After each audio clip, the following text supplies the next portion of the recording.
Hello guys, welcome to another video. और आज का जो हमारा टॉपिक है वो है कार का एसी।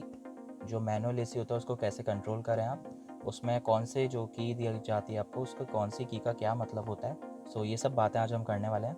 ऑटोमेटिक एसी का इसके बाद वाले वीडियो में आपको मैं बताऊंगा। तो आज के वीडियो में बस मैनुअल एसी के कंट्रोल्स, कि अगर आपकी कार में मैनुअल एसी है या मैनुअल कंट्रोल्स वाला एसी है तो आप उसको कैसे यूज़ कर सकते हैं। तो चलिए वीडियो को स्टार्ट करते हैं। सो अभी जैसे कि बहुत ज़्यादा गर्मियाँ पड़ रही हैं, उस टाइम पे ऑलमोस्ट सभी लोग अपनी कार का जो एसी है उसको यूज़ करते हैं। तो आपको एसी को कैसे यूज़ करना चाहिए और क्या चीज़ों का ध्यान रखना चाहिए कार का एसी यूज़ करते वक्त। इस कार का एसी सिस्टम होता है, उसके कंट्रोल्स कुछ इस तरीके से आपको दिखते हैं। और ये है जो आपका ये ऑटोमेटिक एसी है, बट मैनुअल में आपको 3 नोब्स देखने के लिए मिल जाती हैं। जो फर्स्ट नोब होती है उसका मतलब होता है आपका जो टेम्परेचर कंट्रोल के लिए होती है।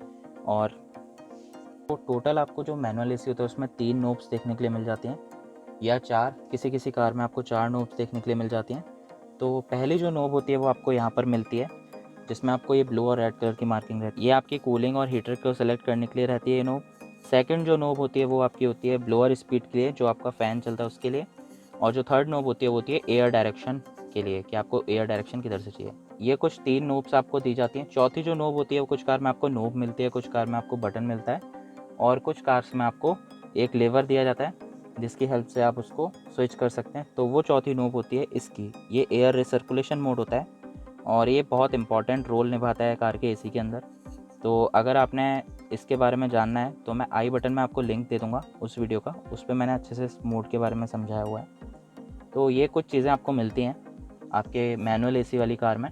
और आपको एक लास्ट बटन मिलता है, जो वो मिलता है एसी ऑन ऑफ का, जो एसी कंप्रेसर होता है उसको ऑन ऑफ करने का।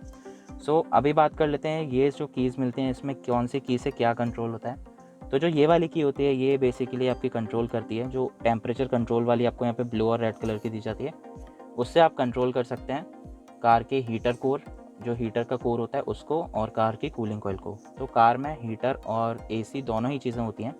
तो यहाँ से आप वो चीज़ सेलेक्ट कर सकते हैं कि आपको हीटिंग चाहिए या कूलिंग चाहिए। तो जब भी हम कार का एसी यूज़ कर रहे हो, हमें इसको पूरा तरीके से ब्लू की साइड रखना रहता है, पूरा जो ब्लू का लास्ट रहता है वहाँ पर रखना रहता है। इसको बीच में ना रखें, जैसे कुछ लोग करते हैं कि ब्लू आधा रेड, या फिर रेड की साइड ना करें। जब भी आप एसी यूज़ कर रहे हैं स्पेशली तब इसको कम्प्लीटली इस नोब को जो है वो ब्लू की साइड ही टर्न रहने दें। जैसे इधर ब्लू है तो इसको कम्प्लीटली जितना टर्न हो रही है उतना यहाँ पर आप ब्लू पर रखें से, या लो पर रखें बिल्कुल। तो इस नोब्स को आपको छिड़कानी नहीं करनी है, इस नोब को आपको जस्ट लो पर रहने देना है। और ये वाली जो नोब होती है आपकी, जो ब्लोअर स्पीड की होती है, ये कंट्रोल करती है आपकी कार के एसी के जो वेंट्स होते हैं, इसमें जो एयर फ्लो आता है, जो ब्लोअर लगा होता है जो एयर फ्लो करता है, उसको कंट्रोल करने के लिए कि आपको कितनी ज़्यादा एयर फ्लो चाहिए। तो यहाँ से आप जो स्पीड रहती है ब्लोअर की उसको कंट्रोल कर सकते हैं। और जो थर्ड की आपको दी जाती है, तो यहाँ पर बटन्स दिए गए हैं, ऐसे ही आपको एक थर्ड यहाँ पर की दी जाती है जिसको हम नोब बोलते हैं। तो यहाँ पर आपको जो थर्ड नोब दी जाती है उसमें आपको डायरेक्शन मोड रहता है, एयर डायरेक्शन मोड, कि आपको एयर किधर से चाहिए, आपको इन वेंट से चाहिए, या फिर जो फुट पैडल के पास आपके वेंट्स हैं वहाँ से चाहिए, या फिर आपको ऊपर से चाहिए। तो जिधर से आपको एयर चाहिए तो ये उसके लिए होता है एयर डायरेक्शन मोड। तो यहाँ से आप सेलेक्ट कर सकते हैं कि आपको एयर किधर से चाहिए, एयर का फ्लो। तो इसका भी एक रोल रहता है। ज़्यादा कूलिंग के लिए आपको कैसे यूज़ करना चाहिए एसी, वो भी मैं लास्ट में बताऊँगा कि आप ज़्यादा कूलिंग कैसे पा सकते हैं अपनी कार के एसी से, जो उसकी मैक्सिमम कूलिंग है। और कुछ यही सब चीज़ें आपको दी जाती हैं मैनुअल एसी वाले कार में या मैनुअल एसी कंट्रोल्स में। और अभी बात कर लेते हैं ये जो आपको लास्ट लेवर दिया जाता है यहाँ पर, या फिर नोब या फिर बटन दिया जाता है, इससे क्या होता है। तो इससे बेसिकली मैं आपको शॉर्ट में समझा देता हूँ। ये मोड होता है स्विच करने के लिए कि आपको अंदर की हवा रिसर्कुलेट करनी है जो कि आपके कैबिन में है। अदरवाइज़ आप इसको अनटिक कर देते हैं, अनक्लिक कर देते हैं, तो आपकी जो बाहर की फ्रेश एयर है वो आपके कैबिन के अंदर आएगी एसी कॉइल के साथ, जो भी ठंडी करके उसको हवा के, तभी वो एयर आपकी कैबिन के अंदर आएगी। इसको हमेशा एयर रिसर्कुलेशन पर यूज़ करें। ज़्यादा चीज़ें अगर आप इस बटन के बारे में जानना चाहते हैं तो आप आई बटन में वीडियो देख सकते हैं, उसमें कम्प्लीटली मैंने डिटेल में एक एक चीज़ समझाया हुआ है कि इस बटन से एक्चुअली होता क्या है करने से, इसको प्रेस करने से। वो वीडियो में आप जाकर देख सकते हैं। तो अभी बात कर लेते हैं एसी को यूज़ कैसे करना है। सारे बटन्स मैंने एक्सप्लेन कर दिया आपको। ये लास्ट बटन जो रहता है एसी कंप्रेसर स्विच ऑन या ऑफ करने के लिए होता है। तो ये जो बटन रहता है आपका, ये तब काम करता है जब आपकी कार स्टार्ट होगी, तभी ये बटन आपका काम करेगा एसी ऑन ऑफ करने का। और एयर रिसर्कुलेशन के लिए आपको या तो इस बटन में लाइट दी गई होगी, या फिर आपको कुछ डिस्प्ले पे ऐसा एरो दिखेगा। तो ये ऑटोमेटिक है इसलिए इसमें डिस्प्ले दिया गया है। अदरवाइज़ आपको इस बटन में लाइट दी जाती है, या फिर लीवर में यहाँ पर पोजीशन दी जाती है कि यहाँ पर है जो रिसर्कुलेशन है और यहाँ पर है जो एयर फ्रेश एयर मोड है। तो कुछ इस तरीके से आप है जो इसको सेलेक्ट कर सकते हैं और देख सकते हैं कि आपकी कार में एयर रिसर्कुलेशन मोड लगा है या फ्रेश एयर मोड लगा है। तो अभी बात कर लेते हैं आपको इसको कंट्रोल कैसे करना चाहिए। जो मैनुअल एसीज होते हैं कार में, आपको उन्हें कैसे यूज़ करना चाहिए। अभी क्या करें, अपनी कार का जो एसी सिस्टम है, उसका जो ब्लोअर है, आप उसको मैक्सिमम जितना उसकी स्पीड जाती है उतना उसको कर दें। तो मेरे में मैक्सिमम ब्लोअर स्पीड 7 स्पीड है। मैनुअल में आपको 4 या 5 की स्पीड मिलती है। तो उसको फुल स्पीड पर ब्लोअर को चला दें थोड़ी देर बिना एसी को ऑन किए। ये याद रखें कि ये बटन है, इसमें लाइट नहीं जल रही होनी चाहिए, आपकी एसी बंद रहना चाहिए। तो ऐसा करना इसलिए ठीक रहता है क्योंकि जो भी कूलिंग कॉइल पे डस्ट वगैरह जमी हुई होती है, वो हाई एयर फ्लो की वजह से, हाई प्रेशर एयर फ्लो की वजह से वो वहाँ से हट जाती है। तो आपकी कूलिंग कॉइल की थोड़ी लाइफ है वो थोड़ी बढ़ जाती है, आप बोल सकते हैं। और वो जो जितनी भी डस्ट रहती है वो सब ड्राई होकर थोड़ी थोड़ी उड़ने लग जाती है। तो वो सब डस्ट को पहले कूलिंग कॉइल से हटा लें। तो इसलिए पहले आप जो है मैक्स स्पीड पे अपना ब्लोअर फ़ैन चला लें थोड़ी देर, 1 मिनट तक आप इसको चला लें। दैन इसकी जो स्पीड है आप उसको 2 पे कर दें।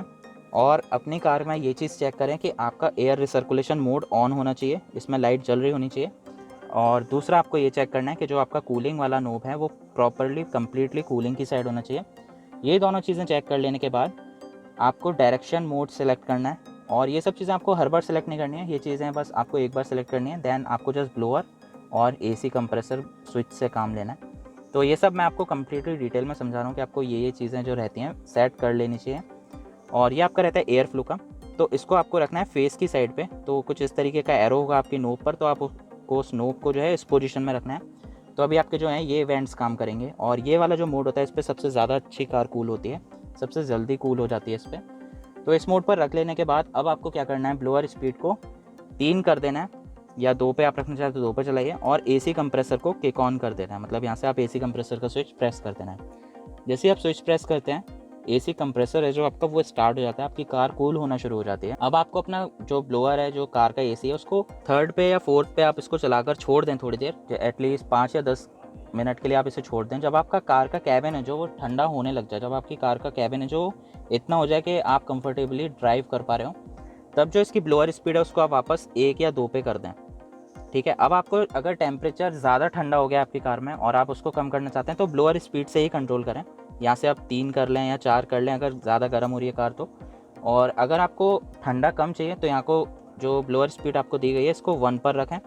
और ज़्यादा अगर आपको लग रहा है कि नहीं यार कैबिन और ज़्यादा ठंडा हो रहा है, तो आप क्या कर सकते हैं, आपको जो एयर डायरेक्शन मोड दिया जाता है उसमें आप इस मोड का यूज़ कर सकते हैं। तो इसमें आपका क्या रहता है, आपका जो एयर फ्लो है वो पैरों पर भी आ रहा होता है और फेस पर भी। इस मोड में आपकी जो कार की कूलिंग रहती है वो आपका कंप्रेसर है जो चलता है, बट आपकी कार की कूलिंग है जो आपको हल्की सी थोड़ी सी और कम मिल जाएगी, मतलब आप कंफर्टेबली ड्राइव कर पाएंगे। आपको कूलिंग बहुत ज़्यादा लग रही है तो आप एयर डायरेक्शन मोड को इस डायरेक्शन में रख सकते हैं जिसमें आपको फेस पर भी हवा आ रही है और पैरों पर भी।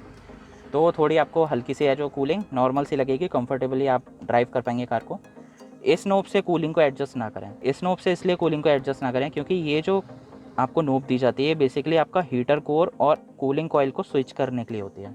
सो कुछ इस तरीके से आपको कार का मैनुअल एसी यूज़ करना चाहिए।